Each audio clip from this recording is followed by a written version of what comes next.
Our keynote speaker will be Dr. Kizza Besigye, our leader who is in prison.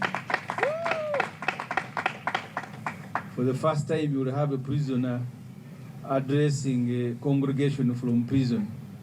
So Dr. Besigye will be the keynote speaker on July 8th when we are inaugurating PFF.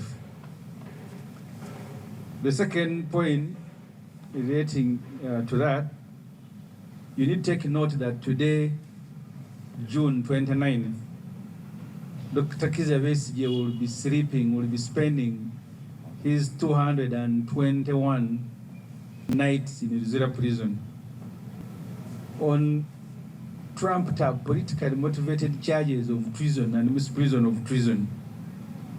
Remember, the Kangaroo Museveni Muhoozi military court charged and remanded Dr. Besigye to Luzira on November 20th last year.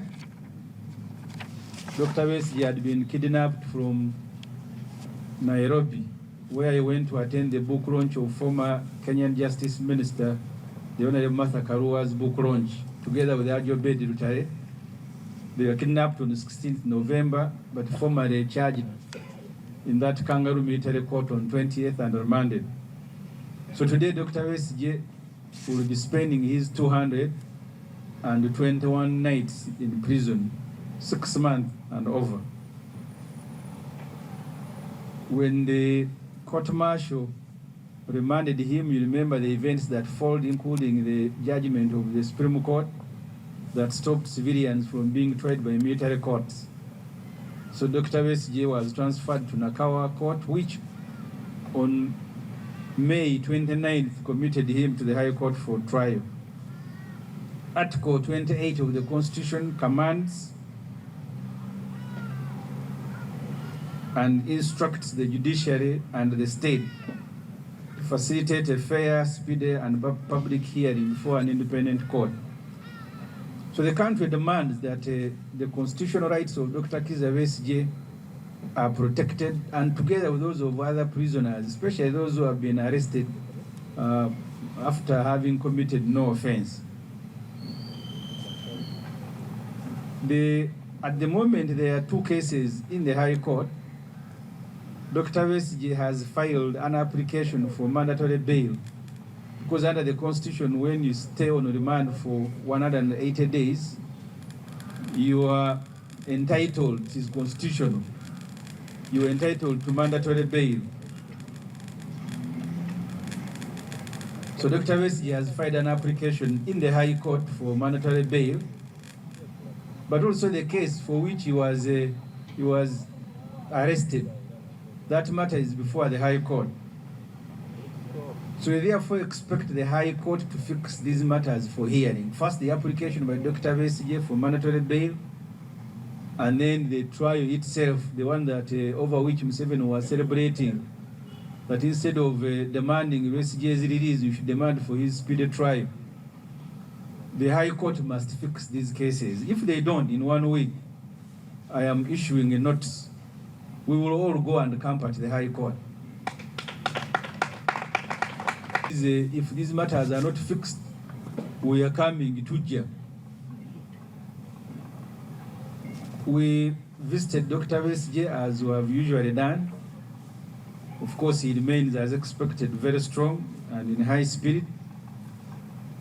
What is bothering him are actually not the issues in prison, but issues outside the prison. Dr. Besigye, in our conversation, he continues to encourage Ugandans to stand up against the military junta of Museveni and his son. And there is no news that you take to Besigye in Luzira that causes him happiness, like when he hears that Ugandans are still struggling.